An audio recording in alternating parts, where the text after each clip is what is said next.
All right, here we are. Here we Yay. are. Thank you all for your patience. This was our first live stream on YouTube, and so we had some technical challenges, but we will make sure we get those ironed out for next week. But thank you all for joining. Thank you to the members in the members room on Zoom, and thank you to hold up, we just need to meet here. And thank you to those who are following live. Thank you to those who are watching after the fact as well. We're so excited about today's conversation. Today's a really, really important conversation.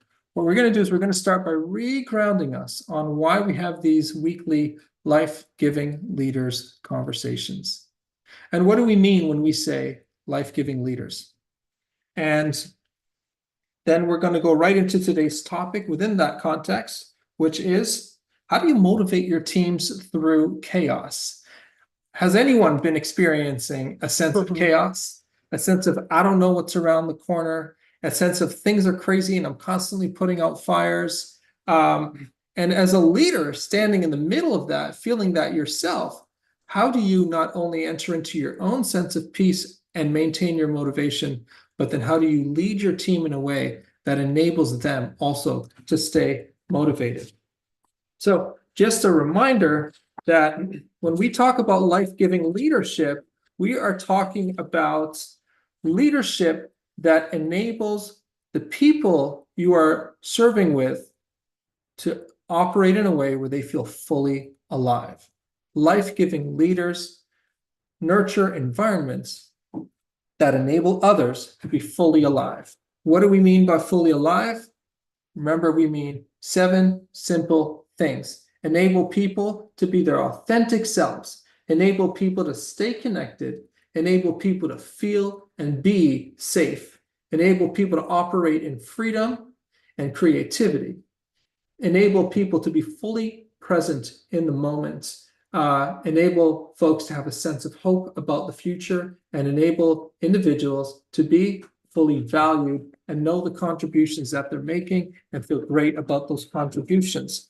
Well, today we're focusing specifically on connected. And last week we had Nikki Straza, who had an amazing conversation around how to create connectedness in the workplace and how to stay connected as a leader to others. Today, we're going to look at a bit of a different dimension of connectedness, which is about how to connect your teams to the bigger picture. And we'll share 5 specific ways to do that and why that is a key driver in keeping your team motivated through periods of chaos. Dana, what are your thoughts here? I mean, why are we still on this topic of connectedness? Well, that's a great question. Well, the reason we started, for those of you who were here last week on Connected, it came out of a conversation that me and Nikki were having. And we were talking about this aspect of, we were talking about the season that we're in. And this time of year, we find a lot of people experience depression.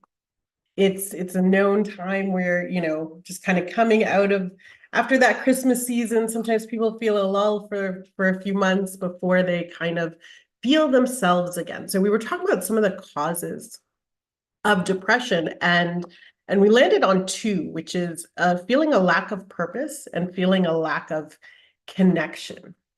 And this can cause a real feeling of not being motivated in your business, not making those sales calls, not Right. getting up with the pep in your step and the excitedness to get the work done, maybe not sticking to that schedule of yours the way you're usually able to. So those are different things, and connectedness is a really big part of that. And connectedness is multifaceted, right? We have connection to other people. We also have connection to the bigger picture, or connecting the work we're doing with a bigger vision, with the impact that it has on the world. All of those fall under the element of connectedness. And when I was talking to the Lord about this topic, he really did also highlight, for those of us who are Christians, being connected with God and being connected to ourselves. I used to, when we were pastoring, a few decades ago, I used to run encounter weekends for people we would have the newcomers class, and we would go through a whole course, and then we'd have these incredible weekends where lives were changed, and it was just a phenomenal experience. And when I was kind of seeking God about this the other day, he actually led me to pull out my old notes, my old folder from the encounter weekend. And I thought, why in the world are you leading me to this? And I opened it and immediately it landed on this page. And this page, the only thing highlighted on this page says something about, it talks about if you're struggling with forgiveness, you can lose the desire to work, not have joy in your life, watch dreams evaporate. So basically, go fall into motivational poverty, right? And as leaders, we know for ourselves to be able to lead, to be able to to connect our people to each other, we've got to be doing it in and of ourselves. And I was thinking about this season and why do a lot of people experience this lull? And I really thought to myself, well, coming out of the holidays, a lot of times we encounter people we love dearly, but maybe not people that we're around a lot. And maybe people who can bring up difficulty inside of ourselves or inside of our hearts. So if you are one of those leaders who's been experiencing kind of a lack of motivation, a lack of connectedness to your purpose, to your work, actually really felt to encourage you. Like, we're going to get into how do you create connectedness and stability in your team, but you need to be having that inner peace. You need to not be struggling with that chaos. So I really felt to really encourage all of us to examine ourselves and say, is there any bitterness in my heart? Is there anything that's causing pain in me, that's draining me from the ability to show grace, to experience grace, to dream? And I really think that that's a conversation around forgiveness, because when you are holding bitterness, you cannot feel connected. You need grace for yourself and grace for others to feel that connection and to extend that connection to your team so they can feel that you are a rock and you can create that sense of stability in a time of chaos. And that's key. You don't want to look like Right. you're at peace. You want to be at peace. So that, and folks will gain a sense of confidence and hope just by your demeanor and your peace. If the leader's panicking, everybody's going to panic. Unless somebody steps up to fill that leadership gap. So I want to share a little bit of a story. Did you have a thought there? Well, I was just thinking, like, I immediately sort of captured this and I sort of went through in my own mind, okay, is there anyone that, I didn't, something happened and I just passed it by and I didn't actively forgive, I didn't actively bless. And just the amount of joy and motivation I felt the same day, the increase was really marked. Like I felt like, wow, that's a new level of joy, period. So, Yeah. If you are feeling down, not motivated, there are, like, to give you hope, like there are literally, you can apply these practical things today, right now, the second we get off this call, and today you can see a change in that. You're not stuck in that situation. In our executive coaching that we do, one of the things we observe is that when a leader identifies an area where they haven't forgiven someone, whether it's in the past or something that's actively presently happening, when they forgive the person, they immediately are able to think more creatively Absolutely. and more big picture in a very natural way. And that's not necessarily what they're after. They're not doing it so that they can think creatively, but it is just consistently a natural byproduct. The moment you forgive, your brain opens up, your creativity opens up, you come to life in a fresh way. So it gets you a lot, it gets you very unstuck. So we're going to take a bit of a different angle on the conversation of connectedness and talk now. We're going to shift a little bit from the relational element to a bit of a strategic aspect of connected. And when I say connected, I mean connected to the bigger picture, right? Connected to the bigger storyline of what's happening with your team and the work that they're doing and what it's contributing to beyond the day-to-day moments. Here's the thing. as leaders, we are living in three worlds at once, in a way. We're kind of living in the future, the present, and the past, and that's part of our job. And so what we're doing as a leadership framework is we are thinking from the future, and we're living in the present, and we're learning from the past. Thinking from the future, living in the present, learning from the past. And here's how this works. A frontline team that's doing the day-to-day execution, they live the majority of the time almost entirely in living in the present. They're supposed to. We need them to do that. As you go higher and higher in leadership, you spend less and less of your time living in the present, more and more of your time thinking from the future. You're planning, you're seeing industry trends, you're seeing what else is going on, bigger picture. You're kind of living mentally several years in advance and working backwards. Then you got to come and visit the present every now and then so that you can meet people where they are and bring them into the future.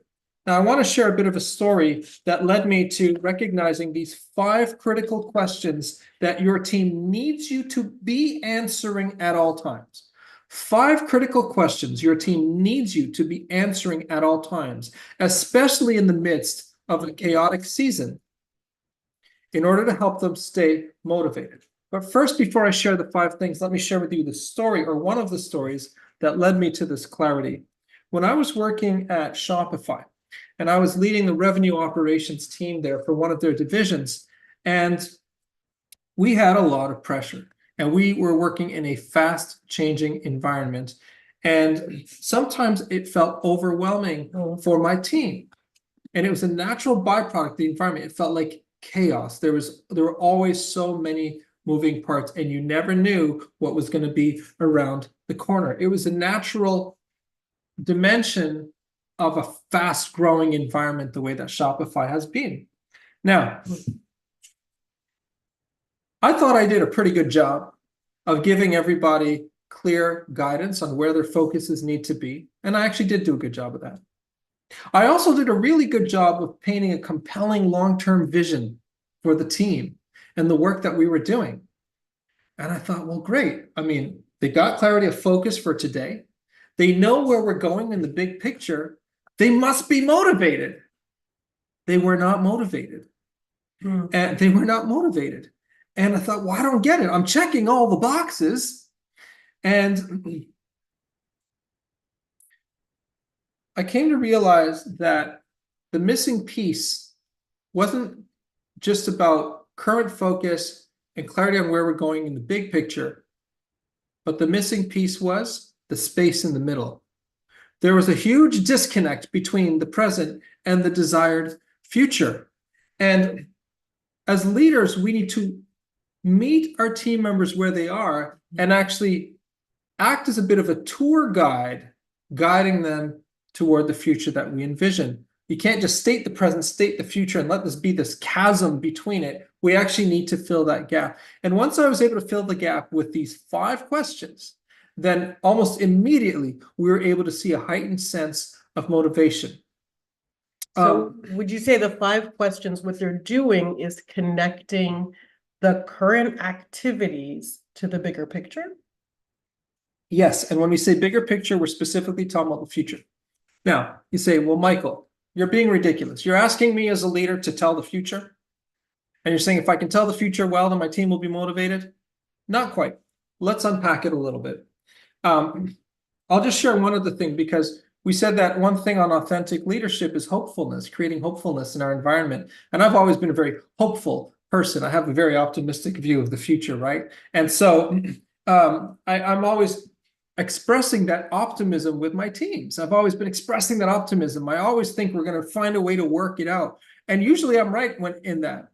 But I finally one day had a team member pull me aside and say, Mike, when all you are is optimistic, I feel like you're not acknowledging the challenges that we're facing. And that makes me lose hope, because I don't know if you're acknowledging it. And if you're not acknowledging it, you're not going to help us address it. And I needed to hear that. And the reality was I was acknowledging it in here, but I wasn't expressing it. And so what I learned to do, remember I said we meet them where they are to carry them into the future we envision. Well, where they were was discouraged, Mm. frustrated. So I needed to meet them in their frustration and say, and I started to do this now, and it's made a big difference in my leadership to say, I see the challenge. I named the challenge. I talked about why the challenge is hard and the implications of having that challenge. And then from there, I shared, and here's why I'm hopeful about how we can solve it. And here's the next steps. So 5 questions your team needs you to answer for them. Be answering at all times. Number 1, where did we come from? Because what happens is if you're always focusing on the things we still have to do, you're not telling them about the progress already made. Gratitude. And if you're not acknowledging the progress already made, you don't feel like you're playing a winning game. Right. You always feel like you're trying to catch up to the next milestone. But so we want to acknowledge the progress already made. Where did we come from? When you join a new organization, when I used to work at UPS, I worked at years ago, but and it was right before they had their centennial anniversary, 100 years of existence as a company. How many companies can say that? Well, when you're onboarding, they always share the founding stories, the story of the forefathers, if you would, or the 4 founders of the organization, because you put the work that you're doing today in context to the longer term story that's already been at play. So you want to give some historical context to how we got to where we are. Second question is, where are we ultimately going? Actually, I'll just give you the 5 questions, then I'll unpack. So 1, where did we come from? 2, where are we ultimately going? Big picture, vision. 3, how are we getting there? 4, where are we now? And 5, where are we going next? So let me give these to you again, and here you can see them. Number 1, where did we come from? That gives context. Number 2, where are we ultimately going? That's the long-term vision. Mm-hmm. Number 3, how are we getting there? That's the roadmap. Now, the how are we getting there can be tricky because it's a plan, and with every plan is a whole bunch of assumptions, but that's okay. You're sharing intentions based on what you know so far. Number 4, where are we now? You cannot answer where are we now if you don't have the roadmap, because you can't point to a place on the roadmap. And so what happens is, now that you have the roadmap, I can say where are we now, and I can pinpoint where are we going next. And what I had in that challenge in my leadership that I needed to level up in order to keep my team motivated, I had number 1, where do we come from? I had number 2, where are we ultimately going? And I had number 4, where are we now? But I had not given them a roadmap, and I had not given them a sense of clarity on where we're going next. So I talked about, remember I said the space in the middle between the present, the past, and the future. I need to be connecting all of these pieces together. And so once I had the roadmap, now remember, things are changing rapidly. So much of my roadmap will naturally be wrong. And I'm going to give you 3 of the most powerful words that you can say as a leader in order to build transparency and build trust with your team. Are you ready for the 3 words? Get a pen or get a marker. If you don't have a paper, write it on your hand or put it in your phone. These are the 3 words that a leader can say to help build trust. Don't say it all the time. You use it sparingly, these 3 words, but sometimes your team needs to hear it. They'll ask a question, and here's your answer. I don't know. Those are the 3 powerful words. I don't know, but here's what we're going to do next in order to get that clarity. I don't know, but there's other folks that we can lean on. I don't know, but here are the assumptions that we're making, and we can adjust as we move forward and learn.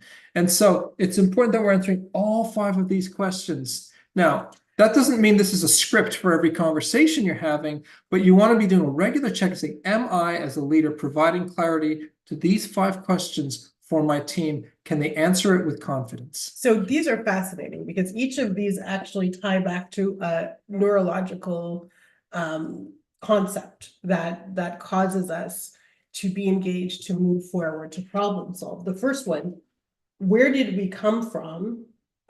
That connects to celebration and gratitude. You know, like, look how much we've done. Let's make sure we are celebrating along the way, because neurologically, we know the more you think, what you think about the most grows. Mm. So if you're thinking the most about your progress and your ability to progress, even mentally, will grow. Number two, where are we ultimately going? Vision. And those of you who've worked with me know envisioning is a huge part of the process, envisioning and just in that sense. Number three, how are we getting there? We often talk about hope. Like if you're lacking hope, just knowing, a lot of times that does come from the I don't know. But when Mike's saying to say, I don't know, it's I don't know, but let's find out together. Because when we find out the path, when we are connected to others who know, when we put one foot in front of the other and say, okay, there is a way to get from here to here, that creates hope. Where are we now? This reminds me of the concept of radical acceptance. Right. Radical acceptance is getting rid of all the if, like, it should have been this, it should have been that. You've heard me say, don't should all over yourself. You know what I mean? Like, getting rid of the shoulds and say, this is where we are now. I am living in the present. I'm planting my feet. What is the step that I'm on, and moving forward and just releasing all any regrets, any of those things, even bitterness stuff that we talked about at the beginning, all of that. And where are we going next? Again, also connected to the bigger purpose, motivation, and vision. It's interesting. If you look at this model, we actually do see this model a lot in the Bible. And we take a lot of our leadership practices from the Bible and apply them into current marketplace events, not because it's the right thing to do, but because it works, because God is a caring, smart, life-giving leader. He is the ultimate life-giving leader, and so we want to learn from him. And a lot of times what you'll find the dialogue that God will have with someone as he's calling them into their next assignment. He'll start by giving them historical context. He'll say something like, I am the God of your fathers, Abraham, Isaac, and Jacob. Or I am the God of David. And then he'll say, and he'll give some sort of a description of current state. And then he'll say, now therefore, here's your assignment. And he'll give them the next step. And then he'll give them confidence about the present day-to-day experience they're about to step into by saying, and I am with you the way I was with them. And so he's checking all of the boxes. He's in one dialogue, he's reminding them, where did we come from? Where are we ultimately going? How are we getting there? Where are we now? Where are we going next? If you see Simon Peter's first sermon in the book of Acts, when the Holy Spirit came on everyone, and he came and kind of had his first preaching moment, if you would, where he was sharing with a huge multinational audience, and he took them, gave them some historical context. He defined the current state. He gave a call to action for the future. And so we're always connecting what? Past, present, and future. We don't want to leave an insurmountable gap between present and future. We want to give a roadmap, and we want to give clarity on the next steps. And so with those 5 models, if you have any questions about how do I put this into implementation, we do offer leadership training, and we help companies navigate strategic transformational change in a way that they can maximize adoption at the other end of it. And keep this in mind, is when you're implementing a change, and these 5 questions are critical, especially when you're implementing a change and when there's, remember, that sense of chaos, is remember, the goal is not to get your stakeholders to adopt the change. The goal is to achieve the benefit of why you're doing the change in the first place. Right.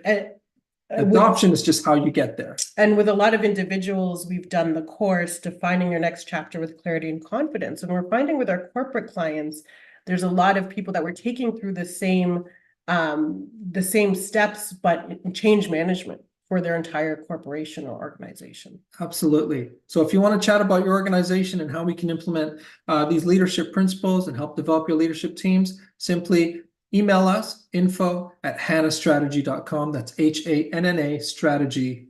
and we'll be happy to have a chat, or just visit our website, hanastrategy.com. Now we're going to get into the members only room. Members, you know who you are. You remember if you've taken one of our previous programs, or if you've purchased a membership, which you can simply do at hanastrategy.com/leaders. And you can purchase a simple 6-month membership, which gets you access to the private room that we're going to enter into right now and have some hands-on dialogue around today's conversation of how to motivate your team through chaos. So God bless you. Thank you for tuning in. Join us next Wednesday at 12 o'clock Eastern Standard Time, where we continue our